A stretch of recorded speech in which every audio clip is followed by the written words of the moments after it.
Care and cure homeopathy clinic को आपण मानकु स्वागत। आज आलोचना करिबा डेंटल कैविटी माने दांतर पुक खाइजिबा। आमे 3-4 प्रकार लक्षण रु दांतर पुक खाइबा बा डेंटल कैरीज बा डेंटल कैविटीज बोली जानिबा। केमिति प्रथम लक्षण होची आपनको मुख भितरु पचा दुर्गंध बाहरिबो। माने पायरिया हेले जेमिति गंधाए सेमिति पाटी भितरु सबु बेले बैड स्मेल बाहरिबो। द्वितीय रे होची दांत आगे कला स्पॉट हबो एवं दांत भितरे कला स्पॉट है छिद्र हो जीवो कणा हबो। तमाने भल करी मार्क कले अपन जानि परिबे कला कला है कि कणा है दांत रे। तमाने से एनामेल गुडी को नष्ट हो जीवो।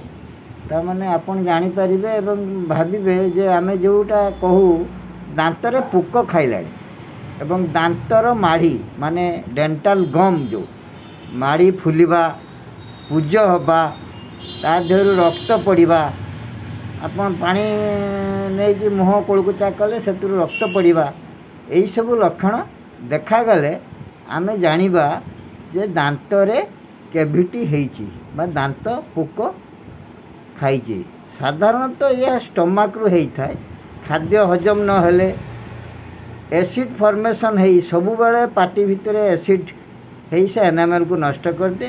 तापर किछि खाद्य पदार्थ अछि जहाँ एसिडिक नेचर आमे जदि हाई प्रोटीन सबु बेले मांस माछ ये सब खाइबा ठीक रकम हजम न होई से दांतरे सब कैविटी सृष्टि करे। तो जहाँ डेंटल कैविटी पई आमे बढ़िया बढ़िया होम्योपैथिक रे औषध अच्छी से विषय रे आलोचना करिबा। लक्षण अनुसार आमर चिकित्सा करा जाए। प्रथम आमे मेडिसिन कैलकेरिया फ्लोर विषय रे चिंता करिबा। कैलकेरिया फ्लोर जोटा दांत लूज हो जाए से जगह दांत हले भितर रूट खाई जाए तेणु दांतटा हले हलिबा द्वारा एवं एनामेल भी नष्ट हो जाए ताको आमे कैलकेरिया फ्लोर मेडिसिन देले सेइतरे भल हुए। मु देखुची आपन कैलकेरिया फ्लोर आपन देखंतु।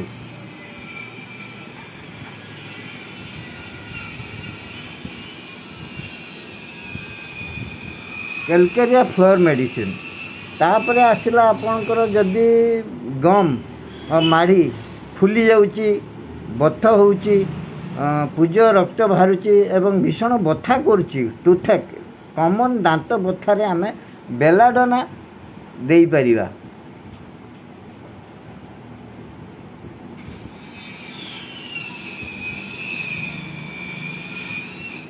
रेगुलर डोज पाई आपण सबुदिन खाइबे ता द्वारा आउ आपनकर प्रथम अवस्थार जदि डिके रु दिया जाए मार्क्सल एंटीबायोटिक भलिया काम करे।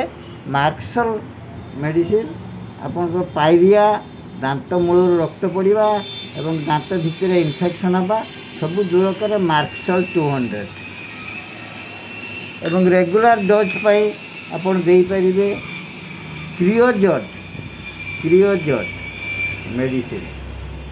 आ सबुठ बड़ कथा है आपन जेतबे रोगाक्रांत होउचंती आपनकर दांत रे कैविटी हो जाउची सेतबे आपनको मु गोटे माउथ वाश पाई गरगल करिवे एवं माउथ वाश करिवे ता पाई गोटे एक्सटर्नल यूज ता माने आपण जेमती बेटाडिन आनिकी ताको जेमती पार्टी रे कोलकुचा करंती सेमिति टाइप रे होम्योपैथिक रे बढ़िया औषध अच्छी कॉम्बिनेशन आपन 3टी औषध को मिसई देबे। मिसई देला परे से औषध को सेवन करिवे। हाफ कप उषुम पानी रे 20-30 टोपा लेखा पकई आपन ताको कुली करि परिबे। से औषध गुड़ी विषय कहूँ आपन को सेटा होची प्लांटागो मेजर मदर टिंचर तापरे आसला आपनकर हाइड्रास्टिस क्यू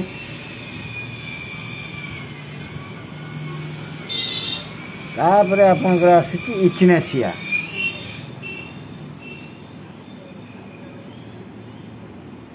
यही 3टी मेडिसिन को आपण सम परिमाण रे धरतु 30 ml करके आसबे ताको मिश्रण करदे मिसेदेले ताको आपण कुली करेंगे दिन सारा भितर 2 थर 3 थर लेखा कुली कले ए डेंटल कैविटी मुक्ति मिलिबो।